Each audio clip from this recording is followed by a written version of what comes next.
Welcome to kitchen ராணி. நம்ம இன்னைக்கு என்ன ரெசிபி பார்க்க போறோம்னா சோமாஸ் எப்படி செய்யலாம்னு பார்க்கலாம். வீடியோக்குள்ள போலாம் வாங்க.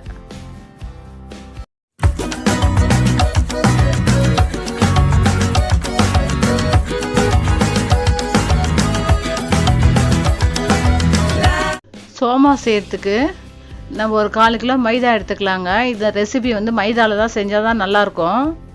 நான் அதுக்கு ஒரு 1/4 கிலோ மைதா எடுத்துக்கினேன். அதுக்கு தேவையான அளவுக்கு கொஞ்சமாக சால்ட்டு போட்டுக்கோங்க. இதுக்கு வந்து நான் வந்து நெய் நல்லா ஹீட் பண்ணி வச்சுருக்கேங்க. பாருங்கள், 2 கரண்டி ஊற்றிக்கிற நெய். நீங்கள் வந்து செய்யணுன்னா நீங்கள் வந்து ஆயிலே போட்டுக்கோங்க. நெய் அந்தளவுக்கு ஒன்றும் கிறிஸ்பியாலாம் வரல, ஆனால் டேஸ்ட் ரொம்ப நல்லா இருந்துச்சு. இப்போ நல்லா மாவு அதில் மிக்ஸ் பண்ணிக்கலாம். மிக்ஸ் பண்ணி விட்டுட்டு நம்ம கையில் பிடிச்சா வந்து நல்லா கொழுக்கட்டை மாதிரி நல்லா பிடிக்க வரணும். அதுதான் அளவு. பாருங்கள், நான் எந்த அளவுக்கு கிளறிக்கிறேன்னு சொல்லி மாவு பாருங்கள், பிடிச்சா பிடிக்கணும், உதுத்து விட்டால் உதுரணும், அப்படி தான் இருக்கணும் மாவு. கொஞ்சம் கொஞ்சமாக தண்ணி தெளித்து பிசைஞ்சிக்கலாம். நெய் போட்டதுனால ரொம்ப டேஸ்ட் ரொம்ப ரிச்சாக இருந்துச்சு, ஆனால் சீக்கிரம் வந்து நமுத்து போயிடுச்சு. அதே நீங்கள் ஆயில் ஊற்றுனீங்கன்னு வச்சுங்களேன், அந்த கிறிஸ்பியாகவே இருக்கும் அந்த சோமாஸு. இதை நான் வந்து 2 நாளில் போட்டு அரைன்னு அரைச்சிட்டு, அதனால் பிரச்சனை இல்லை. நீங்கள் நிறைய செய்யறதுனால ஆயில் போட்டுக்குங்க. அரைக்கிறதுனா என்ன, மிஷினில் போட்டு இல்லை, வாயில் போட்டு நல்லா சாஃப்டாக பிசைஞ்சிக்கலாம் மாவை. பாருங்க நான் எந்த அளவுக்கு பிசைஞ்சிருக்கேன்னு சொல்லிட்டு. இப்போ நம்ம உள்ள ஸ்டப்பிங் வைக்கிறதுக்கு பாருங்கள், நான் வந்து உடச்ச கடலை, இந்த முழு கடலை இது ஒரு பவுல் எடுத்துருக்கேன். அது கூடயே 2 ஏலக்காய் போட்டுக்கிறேன். இதை நல்லா பவுடராக அரைச்சிக்கலாம். ரவெல்லாம் ஒன்றும் வைக்க தேவையில்லைங்க. இந்த மாதிரி நான் சொல்கிற மாதிரி செய்யுங்க, ரொம்ப டேஸ்ட்டாக இருக்கும் சோமாஸு. பாருங்கள், நல்லா பவுடர் ஆகிடுச்சு. இதை வந்து ஒரு பேஷனில் மாற்றிக்கலாம். நம்ம ஒரு பவுல் எடுத்து வச்சுருக்கோம், அந்த பவுலில் போட்டுக்கலாம். இந்த பவுலில் மாற்றிக்கலாம். மாற்றிட்டு அதே மிக்ஸி ஜாரில் நான் 1 கப் தேங்காய் எடுத்து வச்சுருக்கேங்க. நான் உடச்சக்கடலை எடுத்த கப்லேயே தான் 1 கப் தேங்காய் எடுத்து வச்சுருக்கேன். தேங்காய் நல்ல ஒரு ஓட்டு ஓட்டி எடுத்துக்கோங்க. அதை திருவுன மாதிரி இருக்கணும், அந்த அளவுக்கு அரைச்சிக்குங்க. ஆனால் தண்ணிலாம் ஊற்றக்கூடாது, அப்படியே சும்மா தான் அரைக்கணும். நம்ம பொரியலுக்கு அரைக்கிற மாதிரி தான். பாருங்கள் நான் எந்த அளவுக்கு அரைச்சிருக்கேன்னு சொல்லிட்டு.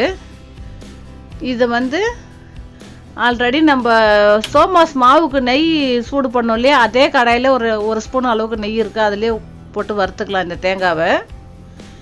தேங்காய் வந்து கொஞ்சம் ஈரப்பசம் போகணும், அவ்வளோதான். கலர்லாம் மாறணும்னு அவசியம் இல்லை. இது நல்லா வறுத்து எடுத்துக்கலாங்க. ஏன்னா அந்த ஈரப்பசம் இருந்தால் நம்ம சோமாஸில் வைக்கும்போது 2-3 நாளைக்கு இருந்தால் அது வந்து ஒரு மாதிரி ஸ்மெல் வந்துடும். இது மாதிரி நல்லா வறுத்து எடுத்துக்கிட்டிங்கன்னா ஸ்மெல் வராது, நல்லாயிருக்கும், சாப்பிட்றதுக்கு ரொம்ப டேஸ்ட்டாக இருக்கும். பாருங்கள் எந்த அளவுக்கு ஆயிடுச்சு சொல்லிட்டு, ட்ரை ஆகிடுச்சு பாருங்கள். அந்த ஈரப்பதெல்லாம் இழுத்துடுச்சு. சோமாஸ்லாம் வந்து கொஞ்சம் மாவு தேய்க்கிறதாங்க கஷ்டம். தேய்ச்சிட்டிங்கன்னா சூப்பராக இருக்கும், செஞ்சு சாப்பிட்டு பாருங்கள் டேஸ்ட்டு. இப்போ தீபாவளி வருது, தீபாவளிக்கு அதே மாதிரியே செய்யலாம். நான் ஒரு 3/4 பவுல் சர்க்கரை போட்டுக்கணுங்க.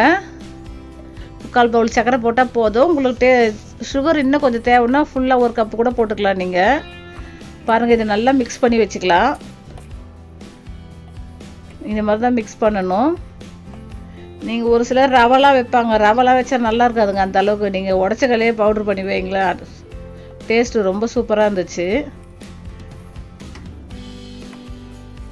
நல்லா கிளறி விட்டுட்டு நம்ம கொஞ்சம் கொஞ்சமாக மாவு எடுத்து உருண்டை பண்ணிக்கலாம்.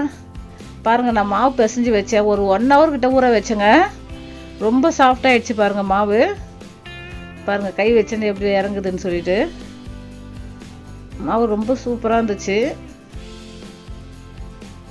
நல்லா இதை உருண்டை பண்ணி வச்சுக்கலாம்.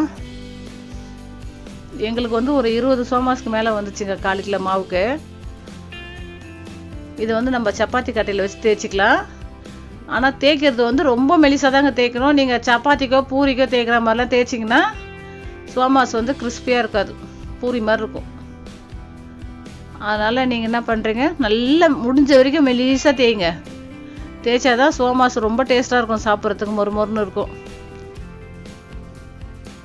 பாருங்கள் எப்படி தேய்க்கிறேன்னு சொல்லிட்டு, நல்லா மெலிசாக தேய்க்கணுங்க. இதை அப்படி உங்களுக்கு ஒட்டுற மாதிரி இருந்தால் நீங்கள் பக்கத்தில் மைதா கொஞ்சம் தனியாக வச்சுக்கலாம். வச்சுட்டு அது மேலே தடவிட்டு கூட நீங்கள் நல்லா நைஸாக தேய்க்கலாம். நைஸாக தேய்ச்சா தான் இந்த ரெசிபி ரொம்ப டேஸ்ட்டாக இருக்கும். நான் இது சோமா செய்யறதுக்கு அச்சு வச்சுருக்கேங்க, அதிலே செஞ்சுக்கிறேன். நீங்கள் அப்படியே கூட கையில் மடக்கி செய்யணுனாலும் செய்யலாம். பாருங்கள், நான் அரைச்சி வச்ச ஸ்டப்பிங் உள்ளே வச்சுக்கிறேன். 1 ஸ்பூன் அளவுக்கு வச்சுக்கலாங்க. இது வந்து ரொம்ப சின்னதுங்க இது, அதனால் கொஞ்சம் கொஞ்சமாக வைக்க வேண்டியது. அந்த இதோட பெருசு வாங்கினா இன்னும் நல்லா சூப்பராக இருக்கும். நீங்கள் வாங்கும்போது இது மாதிரி அலுமினியம் இதெல்லாம் வாங்காதீங்க. பிளாஸ்டிக்கில் இருக்குது பாருங்கள், பிளாஸ்டிக்கில் வுட்டில் இதெல்லாம் பெரிய அச்சாக இருக்கும், அது மாதிரி வாங்கிக்கோங்க. நல்லா சூப்பராக வரும், டக்குன்னு வேலை முடியும். இது வந்து குட்டி குட்டி சோமாஸாக வந்துச்சு, ஆனால் டேஸ்ட்லாம் பார்த்திங்கன்னா வேறு லெவல். நீங்கள் வந்து சோமாசம் மடிக்கும்போது ஒரு கிண்ணத்தில் மைதா கொஞ்சம் தண்ணி ஊற்றி கலந்து வச்சுக்கணும். அப்படி வச்சுட்டு நீங்கள் இந்த சோமாஸ் மடித்தாதான் எண்ணெயில் போடும்போது பிரியாமல் இருக்குங்க. இல்லைன்னா நீங்கள் என்ன தான் கையில் ப்ரெஸ் பண்ணாலும் சரி, ஆயிலில் போட்டோன்னே பிரிஞ்சு தனியாக வந்துடும், உள்ளக்கிற ஸ்டப்பிங்லாம் தனியாக வந்துடும். எனக்கு வந்து ஒன்று கூட பிரிஞ்சு வரலங்க. பாருங்கள் எந்த அளவுக்கு நல்லா தேய்ச்சிட்டேன்னு சொல்லிட்டு. இது நம்ம பாரம்பரியமான டிஷ் தாங்க இது ஒன்று. வீட்டில் சீமந்தம், காது குத்து எல்லாத்துக்குமே இந்த டிஷ்ஷு மெயினாக செய்வாங்க. இப்போலாம் யாரும் செய்யறதில்ல, கடையில் வாங்கிக்கிறாங்க, அது வேறு விஷயம். பாருங்கள், நான் ஆயிலில் பொரிச்சு எடுத்துக்கிறேன். சூப்பராக வந்துச்சு. இந்த வீடியோ உங்களுக்கு பிடிச்சிருந்தா லைக் பண்ணுங்கள், ஷேர் பண்ணுங்கள், என் சேனலுக்கு சப்ஸ்கிரைப் பண்ணுங்கள். லைக்கு கண்டிப்பாக போடுங்க, அப்போ தான் அடுத்தடுத்து என்னோடய வீடியோ அடுத்தடுத்து செல்லுக்கெலாம் போகும். பாருங்கள், நல்லா சூப்பராக ரெடி ஆகிடுச்சு கொஞ்ச நேரத்துலேயே சோமாஸு. என்ன ஒன்று, மாவு கொஞ்சம் ஊறணுங்க, ஒரு 1 ஹவர் ஊறணும். ஊறினா தான் சோமாஸ் சாப்பிட்றதுக்கு ரொம்ப டேஸ்ட்டாக இருக்கும். நாங்கள் 2 பேருமே சாப்பிட்டு காலி பண்ணிட்டோம். என் பையன் 1, 2 தான் சாப்பிட்டான், நான் ஒரு 18, 19 சாப்பிட்டேன். சூப்பராக வந்துடுச்சு பாருங்கள் சோமாஸு. என் வீடியோ பார்த்துட்டு கண்டிப்பாக லைக் போடுங்க, லைக் போட மறந்துடாதீங்க. லைக் போட்டால் தான் அடுத்தடுத்து செல்லுக்கு என் வீடியோ போகுங்க. நீங்கள் கேரட் அல்வாக்கெலாம் எப்படி சப்போர்ட் கொடுத்தீங்க, அதே மாதிரி பண்ணுங்கள் இந்த வீடியோக்கும். நீங்களும் ட்ரை பண்ணி பார்த்துட்டு எனக்கு எப்படி இருக்குன்னு சொல்லிட்டு கமெண்ட்டில் கண்டிப்பாக சொல்லணுங்க.